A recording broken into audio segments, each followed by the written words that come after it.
conversar com o doutor Flávio Pedra.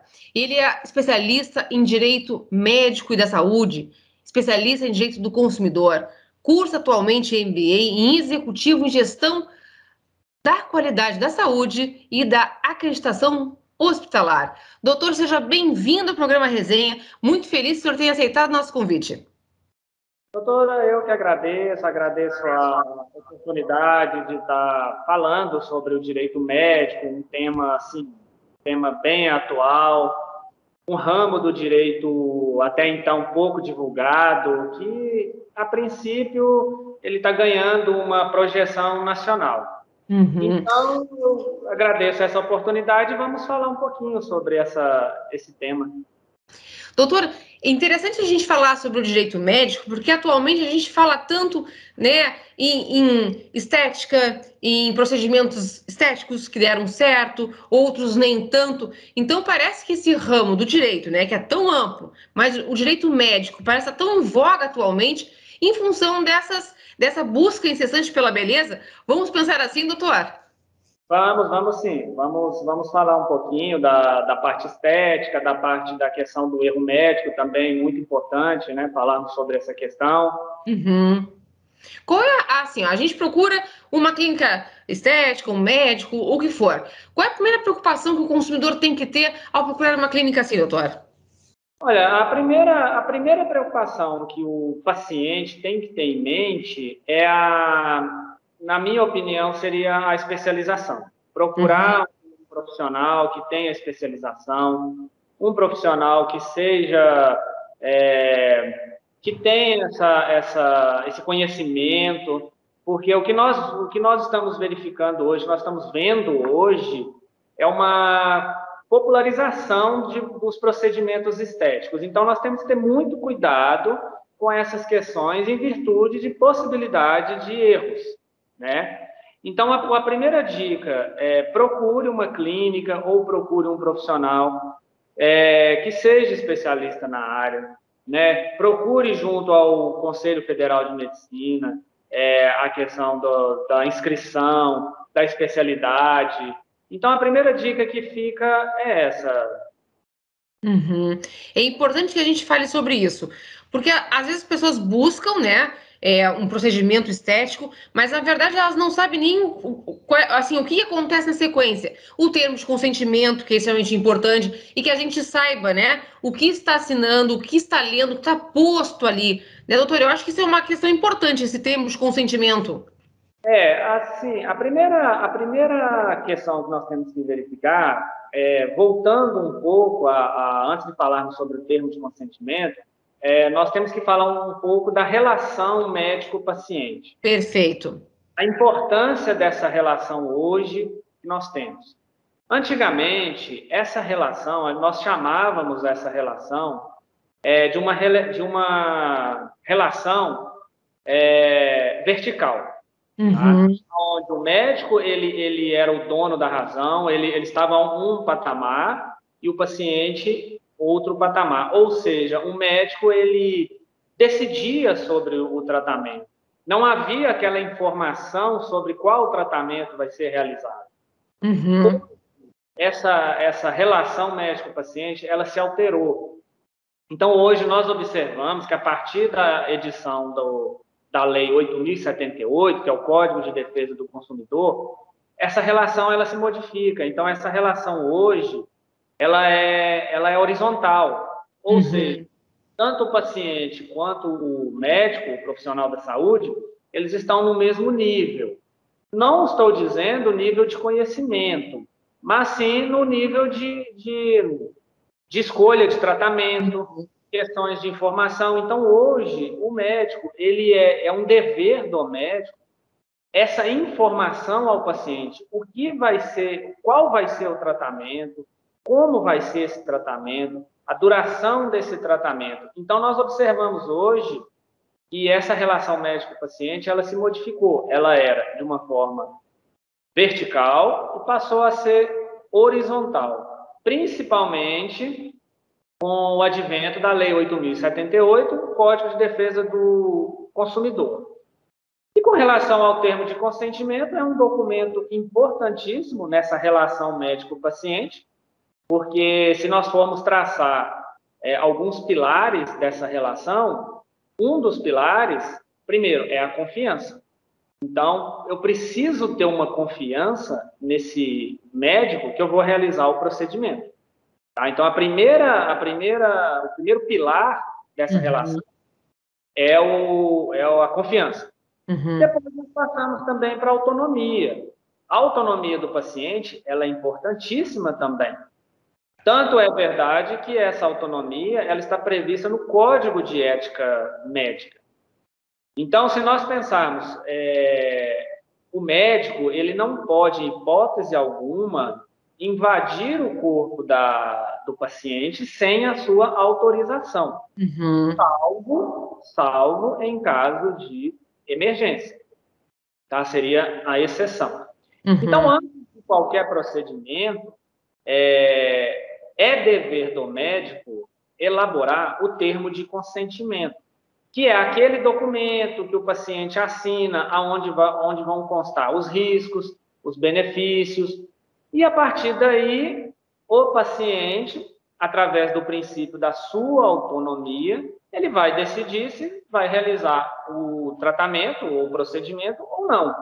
Então, basicamente, o termo de consentimento seria isso, aquele documento que é elaborado pelo médico, aonde o médico ele descreve todos os benefícios, riscos, e uma outra questão, esse documento, ele é assim, nós costumamos falar que ele é um processo de obtenção. Então, você vai obtendo ali a confiança do paciente durante um período até a realização do procedimento. O fechamento desse processo seria a assinatura do paciente. É importante que se fale isso. Até a senhora falou uma coisa interessante. Falou entre emergência e urgência, né? Porque tem muita diferença, até mesmo para a pessoa conseguir assinar o termo de consentimento. E é importante que o senhor fale dessa relação médico-paciente, a confiança, claro, sempre é importantíssimo, mas também que o paciente esteja muito ciente do que vai acontecer, né? Quais são as consequências daquela digamos assim, aquela prática médica, porque tem pessoas que procuram, vamos pensar aqui nesse universo estético, né? Procura colocar, né, às vezes embelezar o rosto ou outra coisa, mas não tem às vezes consciência do risco que pode acontecer, ou colocar uma prótese mamária ou outra coisa. Então é importante que se fale que tudo tem riscos, mas o paciente tem que necessariamente estar ciente desses riscos. Sim, o paciente ele tem que estar ciente dos riscos. É um dever do médico essa informação. Claro. E é um direito do paciente ter essa informação. Então, nós estamos falando aqui de uma mão de via dupla. O próprio Código de Ética, como eu disse, ele traz esse dever ético do médico. Né? E, por outro lado, o Código de Defesa do Consumidor, ele traz como um princípio da informação. Certo. Então, se nós pensarmos que essa relação médico-paciente, ela é baseada no Código de Defesa do Consumidor, é uma relação de consumo, então o que nós temos que pensar? Se é uma relação de consumo, eu preciso ter informações que são passadas pelo médico, e a partir dessa informação eu vou exercer a minha autonomia. Se eu vou ou não, diante dos riscos e dos benefícios, praticar, me submeter, né, àquele procedimento X. Então, isso é um dever do médico. E o que nós temos visto hoje, esse termo de consentimento, ele, assim, o que eu costumo notar, esse termo de consentimento, ele não é muito bem elaborado. O que acontece muito são modelos, são padrões de busca ali na internet, e esse termo ele deve ser individualizado. Então, Claro.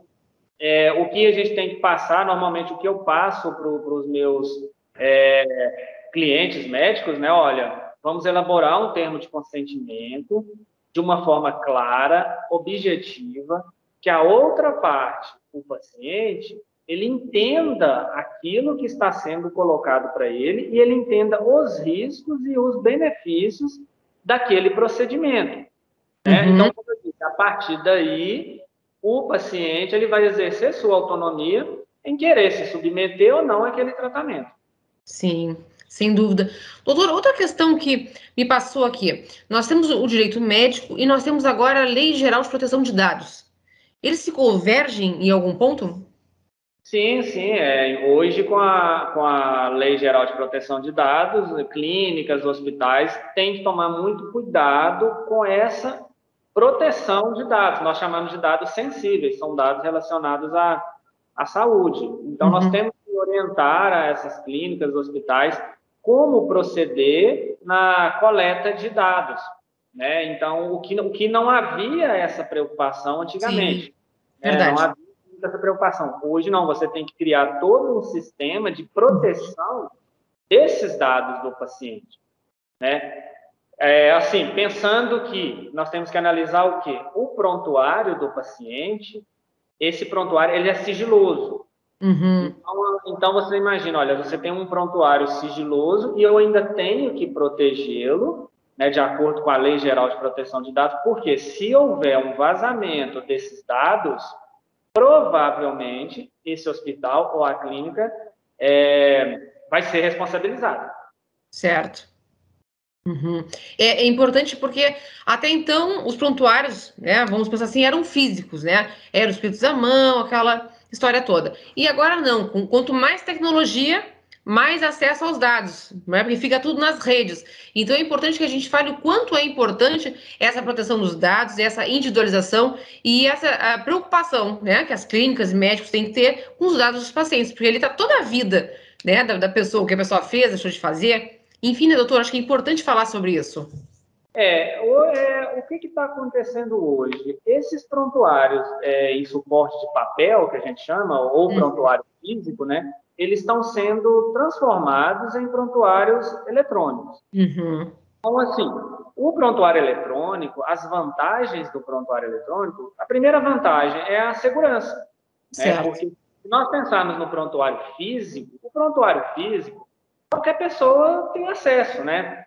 Eu não sei se vocês lembram aí, quem está assistindo, naquela época que o prontuário ficava em cima da cama ali do paciente. Verdade. Todo mundo tinha acesso. Todos tinham acesso àquele prontuário ali, e olha que nós estamos falando de prontuário sigiloso. É verdade. Em cima da cama do paciente. Hoje não, hoje você tem um prontuário eletrônico que para você acessá-lo, você tem uma senha. Né? Então, você sabe quem acessou, você sabe controlar toda essa situação. Então, o prontuário eletrônico, ele é muito vantajoso. Primeiro, a questão da segurança. Segundo, a questão de espaço. Né? A questão de, olha, eu não vou ter mais aquele arquivo físico, eu não preciso de ter. A questão de acessar o prontuário. O médico ele pode acessar um prontuário, por exemplo, da sua casa, do celular. Então, é muito mais prático isso. E uma outra coisa interessante que para nós que atuamos na área do direito médico, não sei se vocês lembram, né, quem está assistindo, a letra do médico. É um grande problema. Verdade, doutor. O grande problema é a letra do médico. Então, nós, como atuantes da área, quando nos chega um prontuário, para conseguir interpretar aquilo que está aqui, é uma dificuldade danada. Então, assim, às vezes nós precisamos até de um auxílio de um profissional. Olha, verifique para mim aqui o que está constando aqui, o que é isso aqui, Agora, com o prontuário eletrônico, não. Com o prontuário eletrônico fica tudo mais fácil, né? Claro. Agora, só um alerta, com relação ao prontuário eletrônico, o profissional ele tem que respeitar, primeiro, as normas relativas ao prontuário eletrônico. No caso da medicina, existe uma resolução do Conselho Federal de Medicina que traz toda essa regulamentação. Então, uma dica que eu dou seria isso. E a questão do software. Quando for escolher o software, verificar se esse software ele é um software que atenda. Porque, normalmente, né? A gente está vendo que tem alguns softwares que eles não atendem muito bem. Então, eu aconselho a utilizar um software que atenda e, assim, com o prontuário eletrônico está ficando mais fácil, né? Para nós que atuamos na área, mais fácil para o profissional e mais fácil para o paciente entender aquilo que está escrito. E só mais um adendo, doutora, o prontuário, para quem não sabe o que é o prontuário, né? A definição do prontuário, o prontuário é onde vai estar todo o histórico do paciente, todo o histórico de saúde do paciente, desde quando ele entra ali numa clínica ou num hospital até a sua saída. Então, ali eu tenho todo o histórico desse paciente. E esses dados que estão no prontuário, esses dados, eles são do paciente. Então, é um direito do paciente ter acesso ao prontuário a qualquer momento.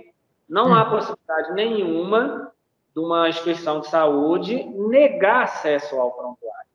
É importante que fale isso, doutor, porque às vezes a gente vê clientes, né, que precisam, às vezes, acesso ao prontuário e não tem. Aí, o que a gente tem que fazer é recorrer via judicial para ter acesso àquele prontuário. E o senhor bem fala, o prontuário é um direito do paciente, porque ali está a vida dele enquanto esteve no hospital, na clínica, onde quer que seja. Então, ele realmente é importante ressaltar isso. O prontuário é um direito do paciente. Sim, o prontuário, ele é um documento, assim, importantíssimo. Como eu disse, ele vai trazer todo o histórico do paciente. Sim. Então, a gente tem direito de saber todo o seu tratamento, tudo que ocorreu durante aquela estadia dele na clínica, no hospital. E lembrando, esse prontuário, ele deve ser preenchido de forma, em ordem cronológica. Tá? A gente acontece muito de ter acesso a prontuário e não está em ordem cronológica. Então, ali você fala, nossa, esse prontuário está muito bagunçado. Né? Então, assim, ele deve ser escrito de uma forma cronológica, para que haja esse entendimento do paciente. Né? E lembrando, o fornecimento do prontuário é obrigatório. Inclusive, caso não forneça, é passível de infração ética. Muito, o que a gente vê aí no dia a dia é os hospitais, as clínicas, negando o acesso ao prontuário. Então, o que fazer quando há essa negativa? O primeiro passo é requerer a cópia do prontuário. O primeiro passo é esse. Notifica a instituição, faça esse pedido, aguarde um prazo, eu sugiro, de 30 dias, tá? Que seja razoável, 30 dias.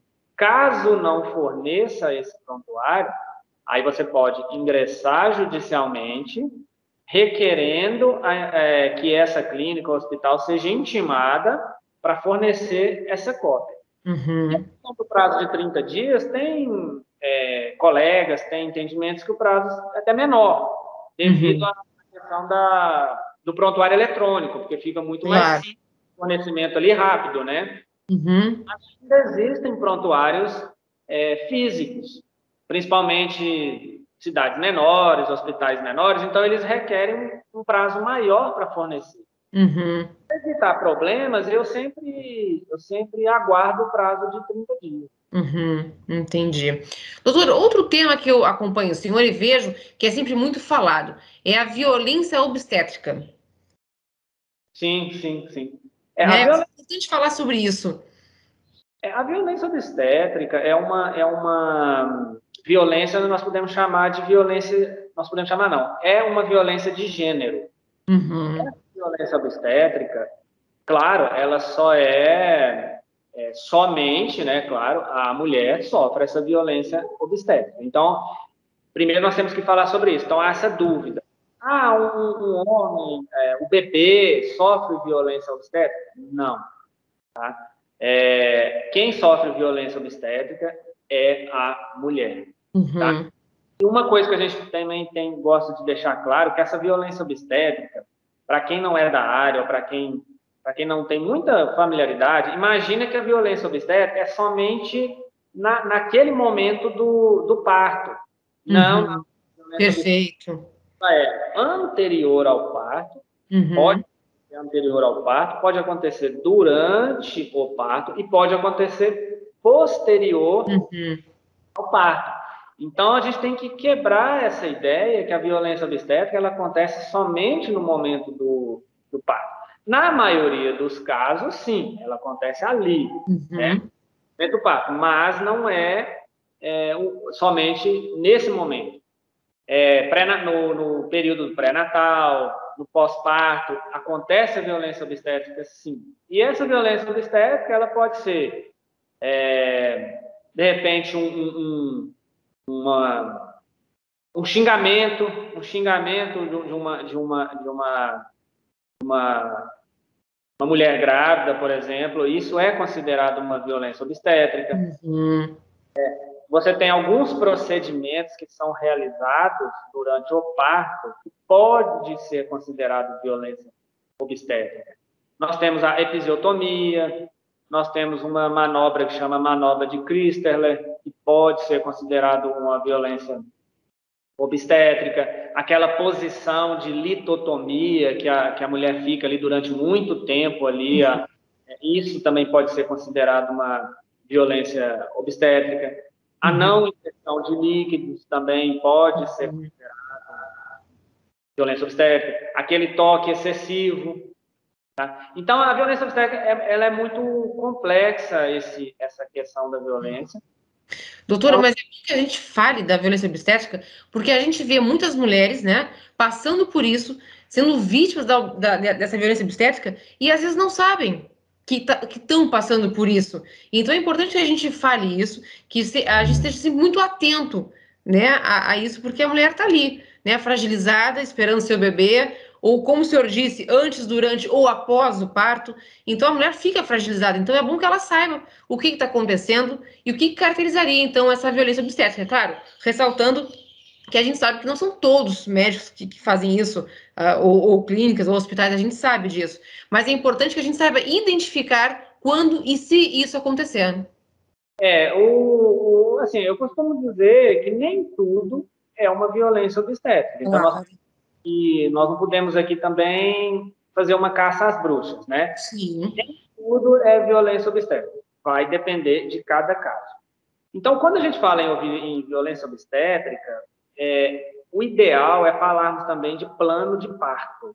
O plano de parto é um documento para a segurança tanto do profissional da saúde, que é o médico, e também para o paciente.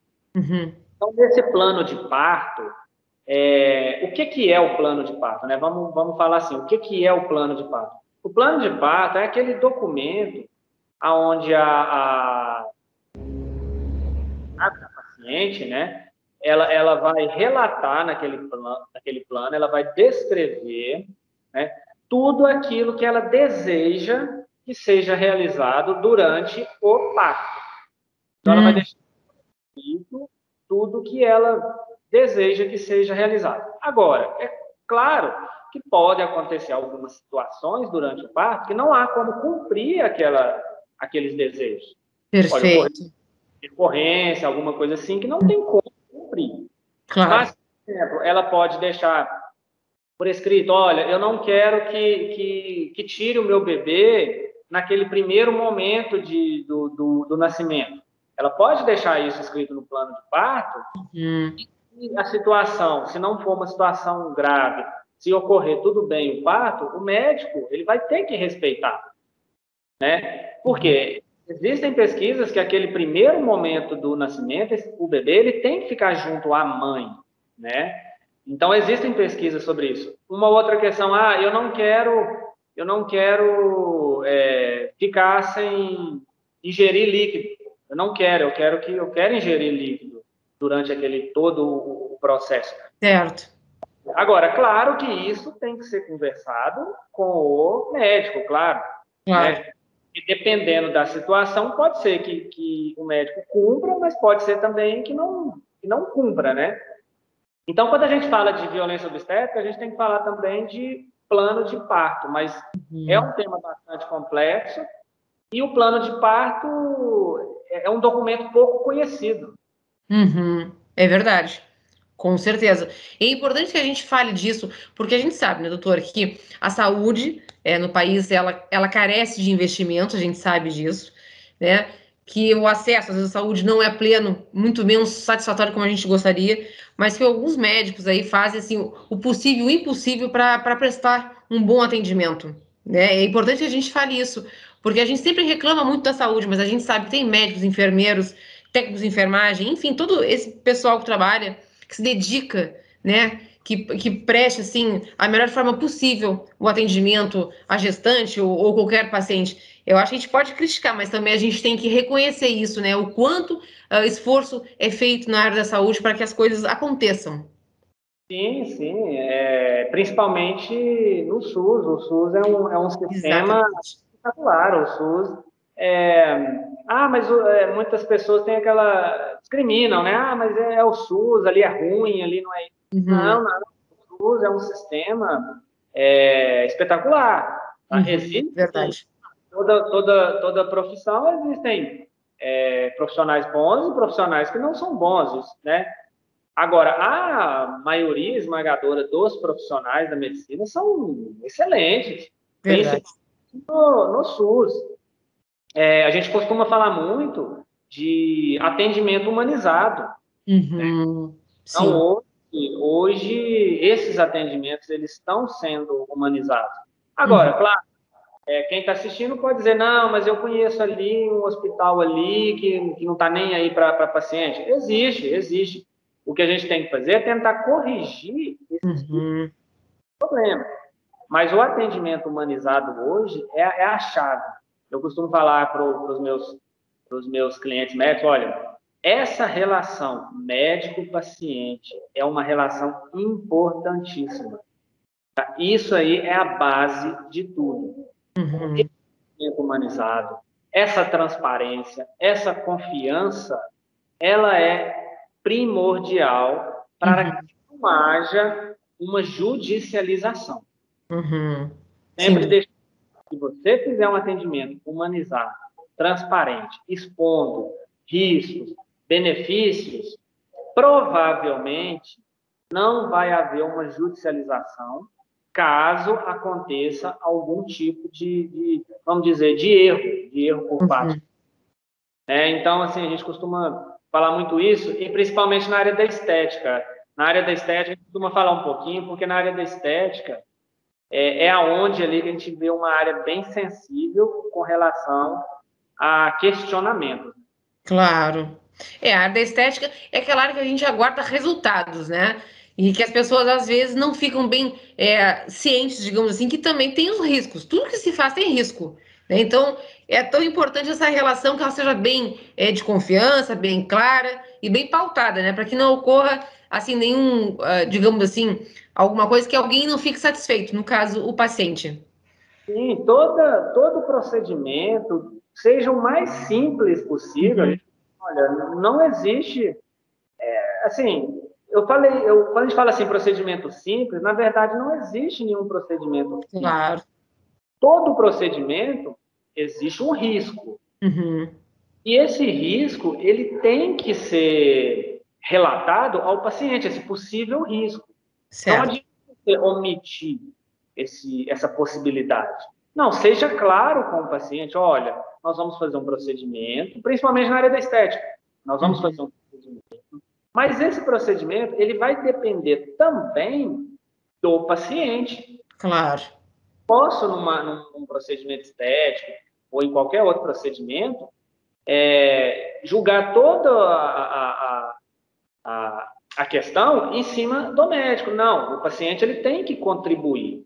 Sim. Primeiro, como que ele contribui? Primeiro, na ficha de anamnese. Então, quando eu vou realizar um procedimento, eu tenho o quê? O paciente tem o quê? Preencher a ficha de anamnese. E o Claro. que é a ficha de anamnese? É o histórico de saúde do paciente. Olha, esse paciente é fumante, não é fumante, esse paciente tem algum problema cardíaco, não tem, toma medicamento, não toma. Isso tudo vai influenciar em um procedimento estético. Claro, sem A dúvida. idade, a idade, você faz atividade física, não faz atividade física. A gente vê muito assim, eu coloquei uma toxina botulínica e ela durou pouco tempo. Bom, mas durou pouco tempo, mas o que esse paciente contribuiu para que essa toxina botulínica durasse pouco tempo? Aí, quando a gente vai verificar, esse paciente é um praticante de atividade física intensa. Entendi. Então, é claro que que Claro, não. tem que saber dos riscos, sim. Então, essa informação que é importante o paciente passar para o médico, Uhum. para que o médico possa, a partir dessa informação, expor para o paciente: olha, já que você é um praticante de atividade física, o prazo de durabilidade, ele não vai ser igual a uma pessoa que não faz. Claro, Então, a gente sim. tem que explicar tudo isso, porque nem sempre a insatisfação do paciente é Uhum. considerada uma Sim, má prestação do serviço. claro, com certeza. Doutor, tá chegando agora o finalzinho da nossa entrevista. Doutora, tem uma frase que a gente sempre encerra o programa. Vamos, que é pra frente que se anda.